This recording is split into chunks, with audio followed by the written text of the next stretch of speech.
Bueno, pues una vez que hemos visto todo lo relativo a los arrays de una dimensión, vamos a empezar con los arrays de 2 dimensiones o más dimensiones, arrays multidimensionales.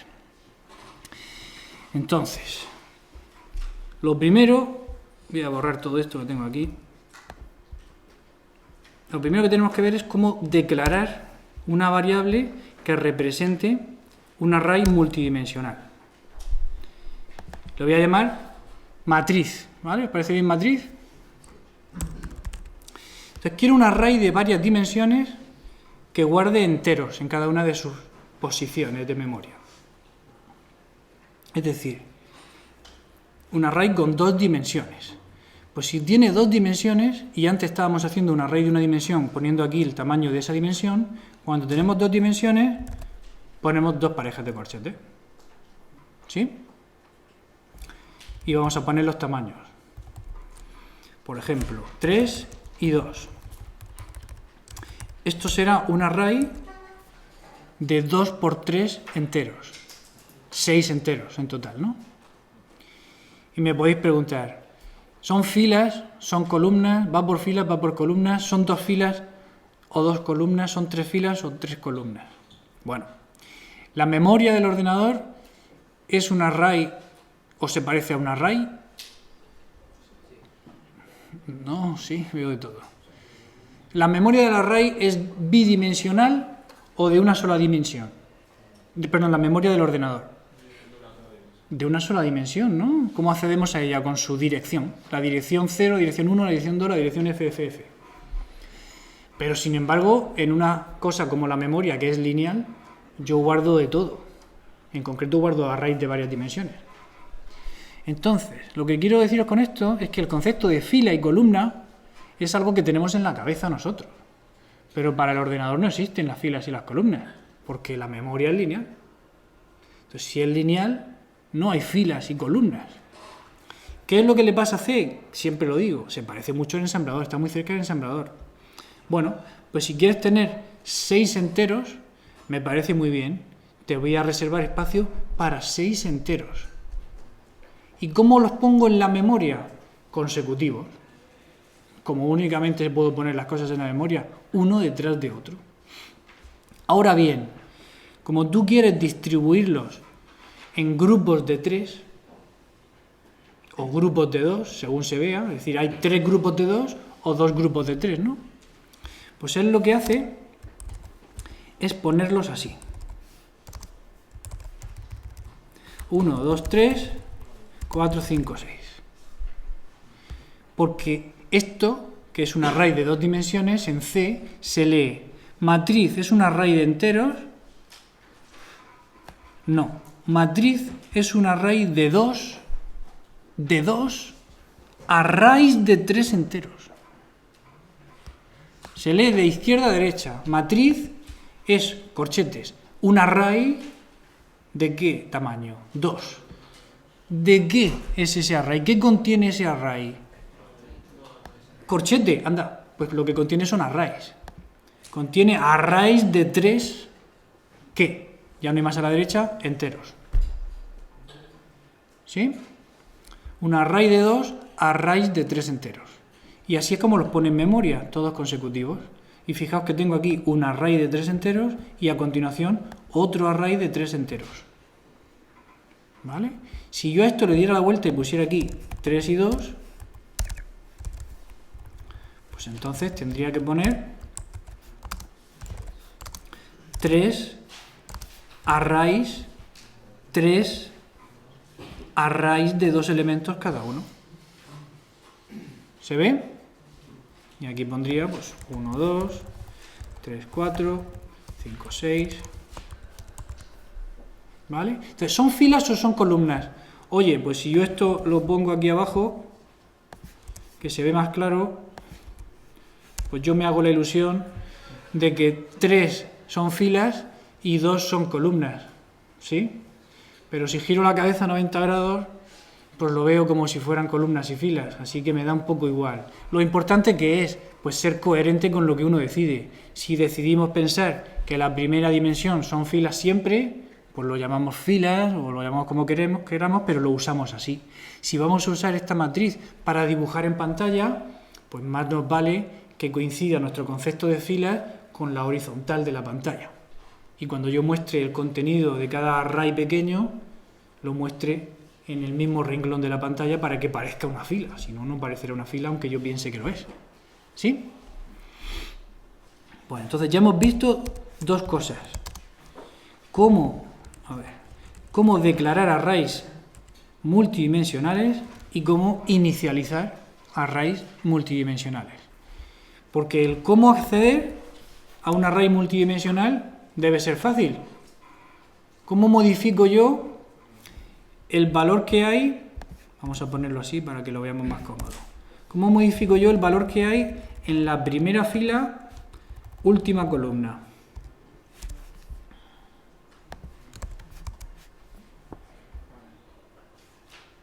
Tengo que poner ¿qué? Matriz de ¿qué? 0, que se refiere a la primera fila, 4, que se refiere a la columna número 5. Columna número 5, ¿no? Aquí hay 5 columnas. ¿Cuántas columnas hay? ¿2 columnas? Ah, 2.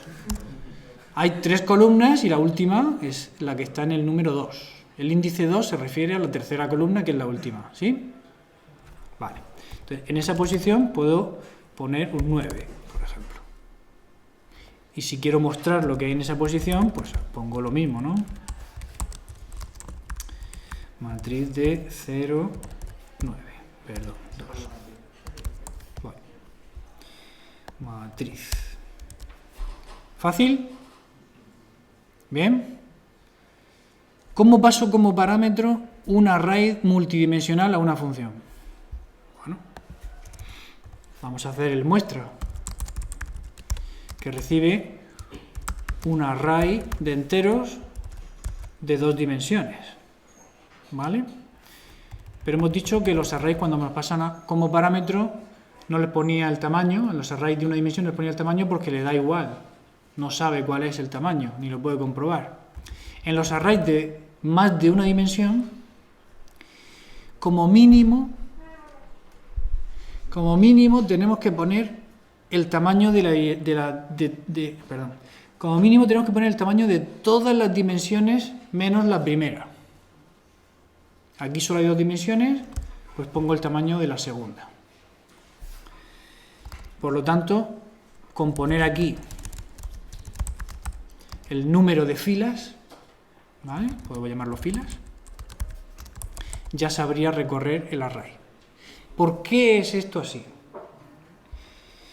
Fijaos, igual que antes declarábamos un array de enteros y no le ponía nada y C era capaz de calcular cuánto había aquí dentro, cuando yo hago un array de varias dimensiones, si hago uno de 2 dimensiones, C no me deja poner esto.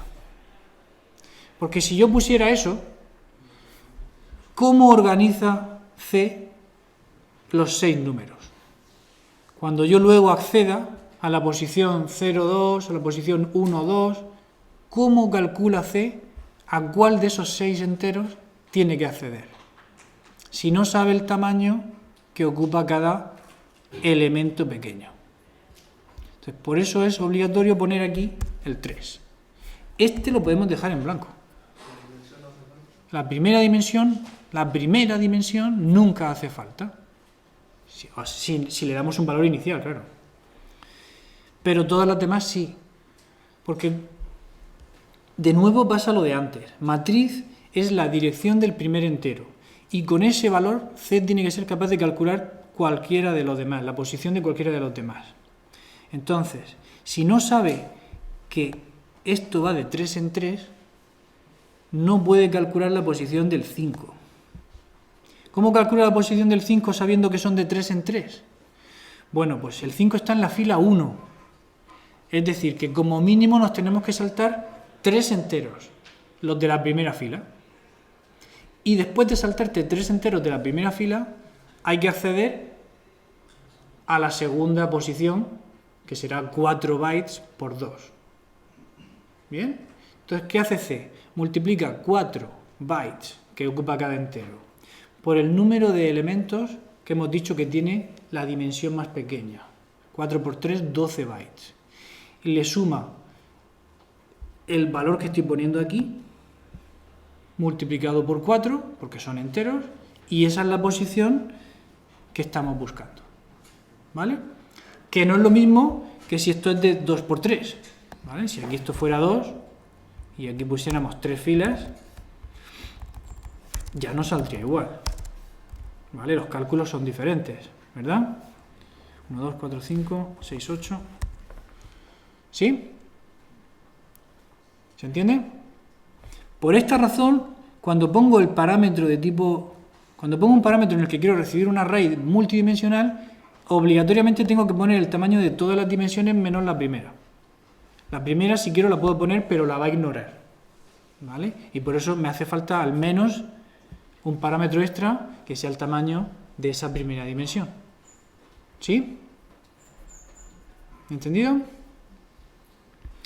Fijaos que, de alguna manera, esta función ya solo me sirve para arrays de 2 dimensiones en los que la segunda dimensión es de tamaño 3. O sea, es mucho más restrictivo que lo que estábamos haciendo antes, que servía para cualquier array de enteros.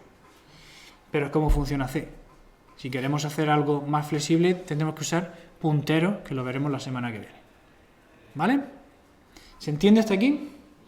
¿Seguro? Entonces, ¿cómo hacemos esto? ¿Cómo mostramos la matriz? Vamos a poner la matriz como estaba antes.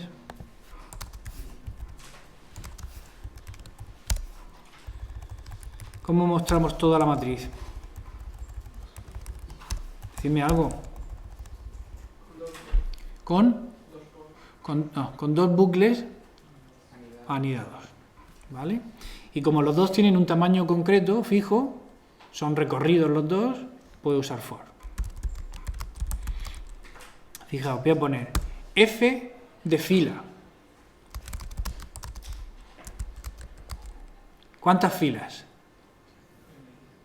Filas. Y ahora, para cada fila, C de columna. ¿Cuántas columnas? 3.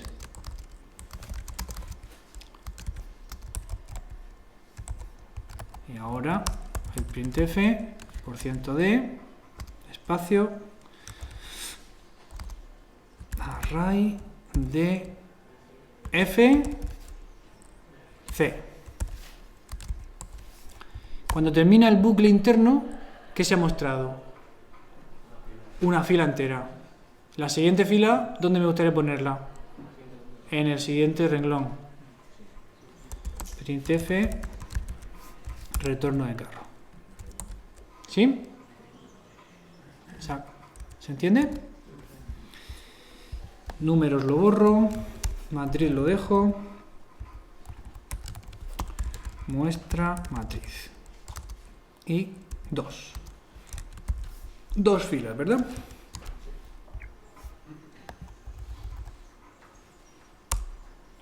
¿Qué me falta? Dice, se esperaba punto y coma antes de llave, en la línea 21, aquí. Ya está. 1, 2, 9, 4, 5, 6. ¿Es lo que tiene que salir? ¿El 9 se lo veis raro? No, porque lo hemos modificado aquí. Primera fila, tercera columna, este elemento, le hemos puesto un 9 en lugar de un 3. ¿Se ve? ¿Entendido todo? ¿Claro? Vale. En la media hora que nos queda, escasa. Sí. Si no supieras la columna. ¿Si no supieras qué? Si no supiera, o sea, no supieras ninguno de los dos números. ¿De estos dos? O sea, me refiero en la función. Aquí. Si ahí sabemos que el 3 base es 3, porque lo hemos puesto arriba, ¿no? Pues si no lo supiéramos, necesitaríamos la variable que pasara. Pero es que tenemos que ponerlo siempre, ¿no? Pero si tú tienes una función global para muchos arrays. No me sirve. No puedo, es lo que he dicho antes. Función muestra. Solo sirve para arrays de 2 dimensiones en los que la dimensión más pequeña, la de más a la derecha, tiene 3 elementos. Solo sirve para eso, porque no puedo poner aquí nada y no puedo poner X, ¿vale? Es más limitado. ¿Más preguntas? ¿No? Ojo, porque yo puedo engañar aquí, ¿eh? Esto me deja hacer lo que quiera y luego sale basura por todos lados, que son datos que hay en la pila. ¿Bien? Nunca os dará error de compilación, os dará error de ejecución. Como decía, en el poco tiempo que nos queda... quería hacer otra cosa. Se me ha olvidado. En el poco tiempo que nos queda quería hacer 2 cosas. Esta no la puedo hacer ya. Y el hundir la flota no me da el tiempo. Voy a hacer esta. Si queréis lo dejo las transparencias y lo miréis vosotros. Simplemente es una animación de lo mismo que hemos hecho. ¿Vale? Esto es, el código se ve fácil, tengo un array de 3 enteros, tengo otro array diferente de 2 enteros, pero no sé el contenido, no lo inicializo, y una variable c. Entonces, ¿qué va pasando? Cuando declaro el array en la pila, directamente se reservan los 3 huecos para los enteros y se pone el 1, el 3 y el 5. El b se reservan 2 huecos, pero no sabemos lo que hay en la pila ni se inicializa. La c le ponemos un 0 nosotros. Cuando mostramos por pantalla el elemento 1, pues sale un 3. Cuando mostramos A, que es lo que he hecho antes en la consola, sale la dirección de memoria del array, que es 24, la dirección de memoria del primer elemento. ¿Se entiende? ¿Sí? Fácil. Con B me da 16, que es la dirección de memoria del primer elemento de B. Cuando hago un cálculo usando el elemento, pues se guarda en C, y luego modifico el segundo elemento del array B, segundo elemento con el índice 1, se ve, y muestro ese segundo elemento y ya está. ¿Bien? Y tengo otra más que es para cadenas de caracteres, que es como lo que hemos hecho en realidad, si esto era simplemente una repetición. Tengo la cadena S en la pila, automáticamente le aparece la marca de fin, ¿la veis? Aunque yo no se la ponga, pero como es un literal la pone el compilador. Tengo una variable C con una L dentro. ¿Qué hay en la segunda posición? Pues una O. Si muestro toda la cadena, pues sale toda la cadena bien. ¿Por qué? Porque C le ha puesto la marca de fin. Si muestro solamente el carácter C con %C, que ya lo hemos visto que era el placeholder para un carácter, pues sale la L que tengo guardada aquí al principio, ¿no? Nada raro. Si pongo el valor de C en la primera posición del array, pues cambia la primera posición del array y pasa de hola a lola. Lo mostramos. Se nos ocurre poner una marca de fin a mitad, que lo hemos hecho también antes. Ahora tengo 2 marcas de fin dentro. No pasa nada. Cuando escribo por pantalla usando printf, printf usa la semántica de las cadenas y para en el primer /0. ¿Se entiende? Pues eso es todo. Uy, ahí falta un /0.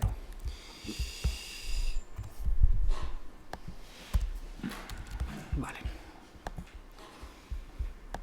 Hundir la flota. ¿Lo conocemos todos el juego? ¿No hay nadie que no lo conozca? ¿Vale? Si quisiéramos hacer el juego de hundir la flota, ¿qué estructura de datos parece que tiene sentido utilizar para representar el tablero? Un array bidimensional. ¿Qué guardaremos en cada uno de los elementos de ese array? Si hay o no hay, ¿qué? Barco o trozo de barco.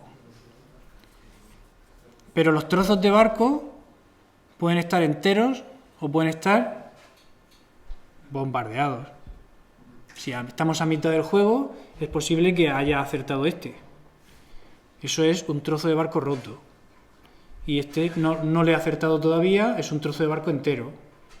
Otro trozo de barco entero y agua. Entonces tenemos que hacer un array de 2 dimensiones en el que cada elemento sea capaz de guardar valores que nos indiquen agua, trozo de barco entero, trozo de barco roto. ¿Qué tipo podemos usar para representar estos 3 valores?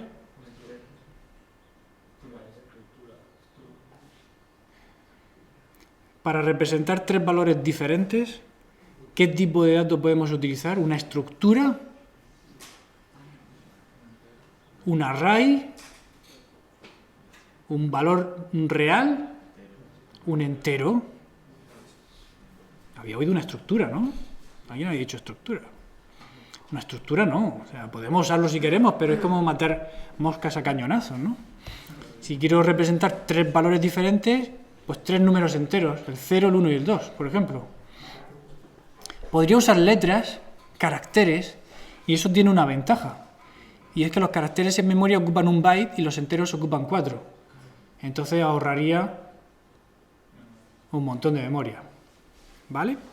Pero hemos visto que para hacer la inicialización de un array de caracteres, de un array bidimensional de caracteres, ¿qué tengo que ir poniendo entre las llaves? Agua, tocado, entero, entero, agua, ¿vale? Es bastante pesado. Mientras que si pongo 0, 0, 1, 2, 1, 0, 0, pues voy más rápido. Y la memoria no es muy cara estos días. Entonces me da igual gastar un poco más de memoria para un array de 10 por 10 enteros, no me voy a arruinar, ¿no? Venga, lo hacemos con enteros entonces. Si voy a utilizar enteros, como seguramente voy a utilizarlos en muchas partes del programa, ¿qué tiene sentido hacer? Crear constantes. ¿Cómo creaba constantes? Con define. Define agua 0.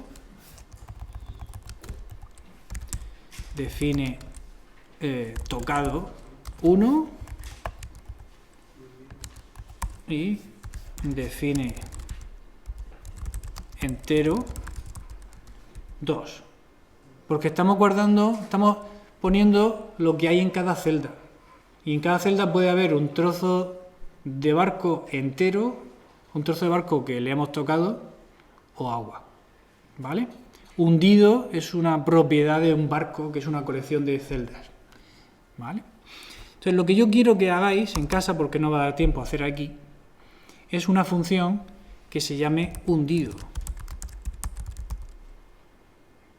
Y esa función tiene que recibir como parámetro el tablero entero y las coordenadas donde yo disparo. Disparo en la coordenada fila 3, columna 4. Y esta función lo que tiene que hacer es, primero, ver si le he dado a algún barco o no. Si le he dado a algún barco, entonces tiene que comprobar si acabo de hundir ese barco o no. ¿Ok? ¿Se entiende la idea? Entonces vamos al dibujo a ver cómo hay que plantear esto. Y vamos a intentar utilizar una estrategia de análisis descendente que se llama análisis top-down. Cuando yo me enfrento a un problema complejo como es este, que es diferente a hacer un programa que calcule si el año es bisiesto. Esto es más grande.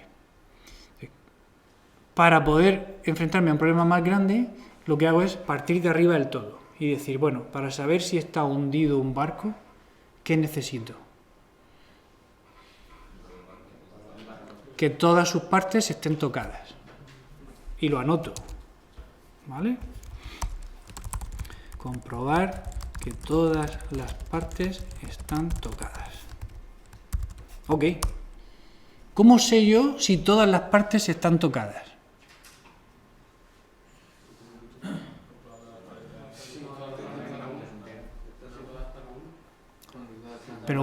Pero ¿cómo sé cuáles son todas las partes del barco?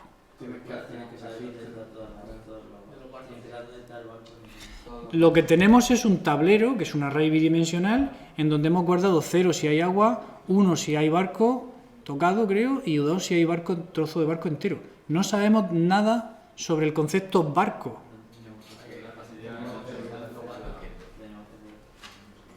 Si no sabemos nada más que esto, ¿somos capaces de hacerlo? Si yo os digo, hemos tirado aquí, ¿qué habría que hacer viendo el dibujo? Bueno, sabemos que le hemos dado a un barco, ¿no? Porque en la posición fila 4, columna E, hay parte de barco entera. O sea que acabamos de acertar en una parte que no habíamos tocado antes. ¿Qué habría que hacer a continuación para saber si hemos hundido ese barco o no?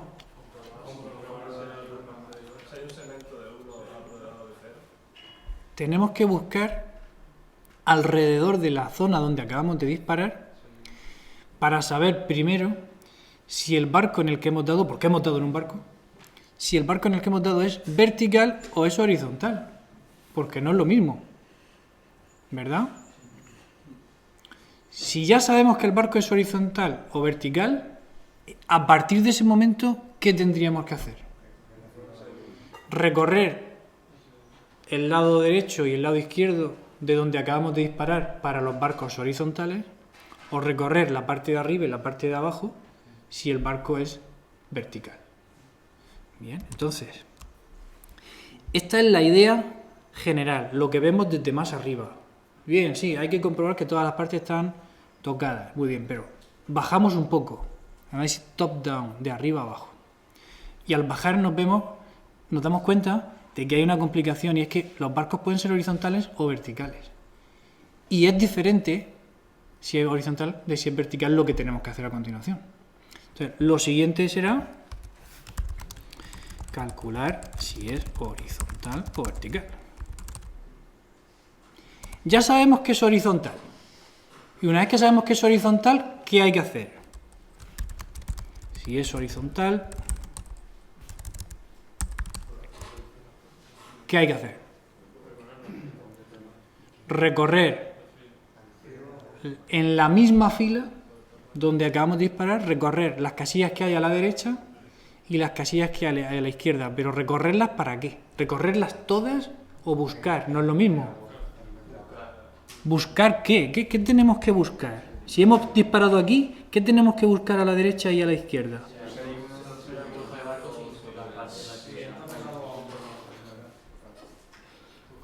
Si hay algún trozo de barco sin tocar.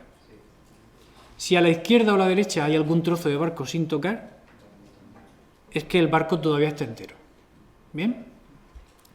Tenemos que saber que las reglas del juego Hundir la Flota dicen que no se pueden poner dos barcos pegados. Hay que dejar agua entre los barcos. ¿Vale? Si no, sería muy difícil. Entonces, lo siguiente es, si es horizontal, buscar a la izquierda una parte entera. Pero, ¿hasta dónde la busco? ¿Hasta el final? Hasta el agua. Como máximo hasta el agua.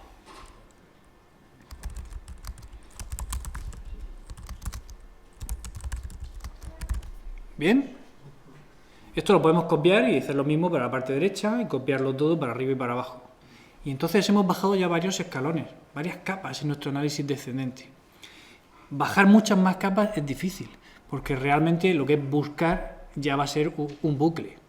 Y entonces somos capaces de escribirlo directamente. Pero hemos resuelto todo el problema ya. Solo nos falta ir poniendo los diferentes trozos de código.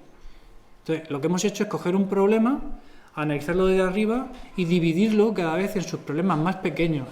Y al final resolvemos los problemas pequeños y está todo resuelto. ¿Entendéis la idea? Esto es la idea del análisis descendente o top-down. Entonces, como digo, no nos da tiempo para verlo todo. Intentad hacerlo en casa, que es entretenido. Pero sí vamos a ver uno de los bucles. ¿Vale? Vamos a pensar solo en uno de los bucles. Si yo estoy en el caso de que el barco es horizontal y quiero recorrer la parte izquierda hasta encontrar alguna parte entera o agua, ¿cómo tengo que hacerlo? Aquí nos habrán pasado como parámetro el tablero entero, ¿no? Que será un array bidimensional de enteros. Y tenemos que indicar por lo menos el tamaño de la dimensión de más a la derecha. Aquí eran 10 por 10, pero podemos poner el número que queramos, ¿vale? Y nos tienen que decir como parámetro también la fila y la columna donde acaban de disparar, ¿vale? Está el punto de partida. Han disparado en la fila, columna, en el tablero. Y ahora tenemos que buscar, primero, ¿hemos dado algún barco en fila, columna? aquí arriba del todo. Hemos dado, se ha tocado barco, pero si no se ha tocado barco ya podemos terminar. ¿Que se ha tocado barco? Seguimos haciendo cosas, ¿vale? Entonces, si estamos en fila columna y queremos estudiar lo que hay a la izquierda, tendremos que recorrer en la misma fila las columnas que sean menores que columna, ¿no? Voy a usar una variable índice que me va a servir para ir enumerando, recorriendo todas las casillas que haya a la izquierda hasta que encuentre agua o una parte entera. ¿Qué valor inicial le doy a índice? Si yo he disparado aquí, ¿cuál será el valor inicial de índice? Si estamos en columna, estamos en la posición columna, será... Si me decís un número concreto, el programa solo funcionará para ese tamaño de array. Pero si hemos disparado en fila, columna, ¿cuál será el que hay a la izquierda de columna? Columna menos 1. Columna menos 1 es siempre la posición que hay a la izquierda de donde acabo de disparar. ¿Se entiende esto? He disparado aquí. ¿Cuál es la posición de la izquierda? Columna menos 1. La misma fila, pero columna menos 1. He disparado aquí. ¿Cuál es la posición de la izquierda? La misma fila, pero columna menos 1. ¿Se entiende? Bien. Este va a ser mi valor inicial. Voy a empezar la búsqueda ahí. Y como es una búsqueda, uso while. Y en el while voy a poner, mientras que lo que haya en el tablero, en la fila que tú dices que has disparado, y en la columna índice, ¿sí? Mientras que lo que haya ahí sea distinto de tocado, hemos dicho que estábamos, perdón, entero, hemos dicho que estábamos buscando una parte entera, ¿no? Mientras que no encontremos la parte entera, lo que haremos será incrementar el índice. Incrementarlo o decrementarlo. Decrementarlo porque vamos hacia la izquierda, ¿verdad? ¿Se entiende?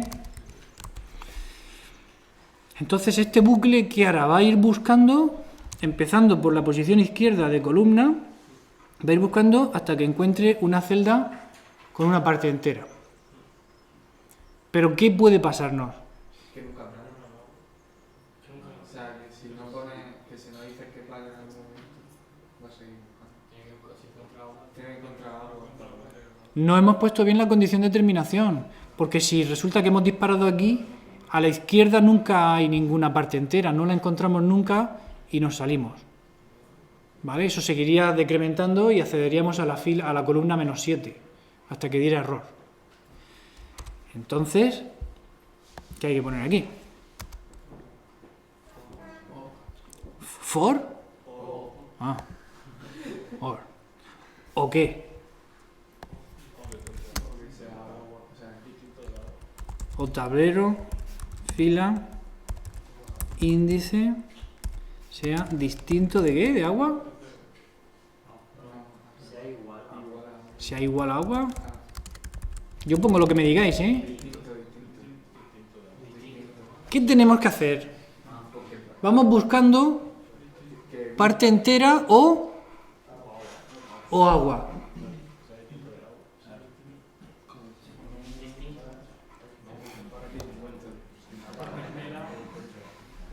Parte entera o agua. Mientras que sea distinto de entero y distinto de agua, mientras que no encuentro lo que busco. Si busco entero y busco agua, pues mientras que no es ni eso ni lo otro, ni eso ni lo otro, ¿no? Decremento. ¿Ya está? ¿Qué pasa? Cuidado con esto, porque si resulta que hemos disparado aquí y hemos dado en barco, en la izquierda, ¿qué hay? No existe ni siquiera la posición. y entonces fallaría. Entonces, ¿qué pongo? Y ¿cuál sería la condición para asegurarnos de que no nos salimos del tablero? ¿Qué? Índice sea mayor que 0, mayor o igual que 0. El igual también nos vale porque es la primera columna. Vale, pero ¿qué pasa si dejamos esta condición así y compilamos esto en C y lo ejecutamos? Pues lo que pasa es que primero se comprueba... ¿Dónde está el ratón? Aquí. Primero se comprueba esta condición. Como estamos en un ilógico, si esa condición es falsa, pues directamente C no hace las otras comprobaciones. ¿Para qué las va a hacer? Si esa ya es falsa, el ilógico es falso. Pero es que resulta que si hemos disparado aquí, esa primera comprobación está accediendo a -1. Y entonces es un fallo. Por lo tanto, es muy, muy importante el orden en el que ponemos las condiciones. Porque tenemos que ser conscientes de que se evalúan de izquierda a derecha para cortar, para hacer un cortocircuito y hacer una optimización. Entonces, si nosotros tenemos una condición que afecta a las otras, la tenemos que poner primero. Y esta condición afecta a las otras, porque las otras usan índice. ¿Sí? Entonces no podemos permitir que se comprueben primero en valores, con valores de índice que sean incorrectos. ¿Sí? ¿Se entiende? Bueno, lo dejamos aquí, hacerlo en casa. Hay formas más compactas de hacer este bucle. Hay formas más compactas de hacerlo, seguro que lo encontráis. Tenéis que hacer varios bucles, uno a la izquierda, otro a la derecha, ¿vale? Ir encontrando si hemos encontrado la parte entera o no. Y al final del todo de la función habrá que devolver un 1 o un 0. Un 1, ¿qué significará? Hundido, y un 0 no hundido. Si la función se llama hundido y devuelve entero, que es la única manera que tenemos de representar los valores de verdad en C, pues para representar que es cierto que está hundido, devolveremos un 1. Y para representar que no está hundido el barco que acabamos de tocar, devolveremos un 0. ¿Vale? Intentadlo en casa, de verdad. Este es un ejercicio muy bueno para practicar con los arrays. La semana que viene veremos punteros. Venga.